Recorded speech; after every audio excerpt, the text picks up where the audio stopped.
Hello everyone, আমি Debashree daily ব্লগসে তোমাদের সবাইকে স্বাগত।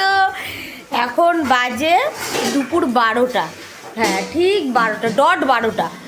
এখন মানে বাইরে যে পরিমাণে প্রচণ্ড বৃষ্টি হচ্ছে, মানে ধারণার বাইরে তলিয়ে গেছে, সবটাই তোমাদেরকে দেখাবো। আর 12টা বেজে গেছে, সকাল থেকে এখন আমি কিছু খাইনি। আমার প্রচণ্ড খিদে পেয়েছে। এখন এই বৃষ্টির মধ্যে আমি গরম গরম ডিম ভাজা আর ভাত খেয়ে নেবো, সাথে থাকবে একটা কাঁচা পেঁয়াজ, ব্যাস। আমার আর কিচ্ছু চাই না। পেটটা আগে ঠান্ডা করে নিই, তারপরে বাইরের পরিস্থিতিটা তোমাদের দেখাবো। এখান থেকে দেখাই, ডুবে গেছে। আমার মুরগিগুলো কোথায় কি জানি, মুরগিগুলো মনে হচ্ছে ভ্যানের তলায় ঢুকে আছে।